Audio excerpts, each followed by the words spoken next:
दूसरी तरफ जमीनी हकीकत। इस एक्सप्लेनर में हम यही विरोधाभास समझेंगे। सोचिए, एक तरफ G20 और इकोनॉमी के बड़े लक्ष्य हैं और दूसरी तरफ फाइलों में उलझा आम इंसान। चलिए इस सिस्टम की सच्चाई को 3 बेहद दर्दनाक लेकिन बिल्कुल सच्ची कहानियों से समझने की कोशिश करते हैं। सबसे पहले जीतू मुंडा। इन्हें अपनी मृत बहन के बैंक खाते से सिर्फ 20,000 रुपए निकालने थे, पर कागजात नहीं थे। बैंक ने मना किया तो मजबूरन वो अपनी बहन का शव ही बैंक ले आए। दाना मांझी को ही लीजिए। एम्बुलेंस नहीं मिली तो पत्नी का शव कंधे पर उठाकर 10 किलोमीटर पैदल चले। अब देखिए, ये सिर्फ इत्तेफाक नहीं है, ये सब एक बहुत बड़े जानलेवा दस्तावेजी जाल का नतीजा है।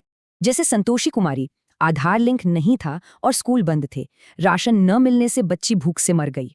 एक स्टडी के आंकड़े देखिए, 59 में से 20 मौतें सिर्फ और सिर्फ आधार ऑथेंटिकेशन फेल होने से हुई। और इसमें सबसे हैरान करने वाली बात, ऐसे मामलों में सरकारी जवाब अक्सर मौत का कारण मलेरिया बता देते हैं। तो आखिर ऐसा क्यों है? असल में इस संवेदनहीनता की जड़ें अंग्रेजों के जमाने की नौकरशाही में छिपी हैं। वो पुराना सिस्टम जन सेवा के लिए नहीं बल्कि वसूली और एलीट क्लास के फायदे के लिए डिजाइन था। योजनाएं भले अच्छी हों, पर जमीनी स्तर पर ये कठोर नियम इंसान की सबसे बुनियादी जरूरतों को कुचल देते हैं। उस पर से भाषाई और सांस्कृतिक अंतर। एक आदिवासी के लिए ये पेंचीदा नियम समझना लगभग नामुमकिन है। खैर, जब हंगामा होता है तो जवाबदेही किसकी तय होती है? यहाँ एक बहुत ही सेट पैटर्न दिखता है।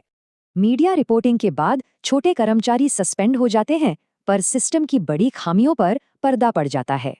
वायरल मामलों में शायद मदद मिल जाए, पर ऐसे अनगिनत संघर्ष हर दिन बिना सुर्खी के दबे रह जाते हैं। तो सवाल यही है, क्या हम सिर्फ कागजों में उलझे रहेंगे या सिस्टम में कोई असली इंसानी सुधार भी होगा?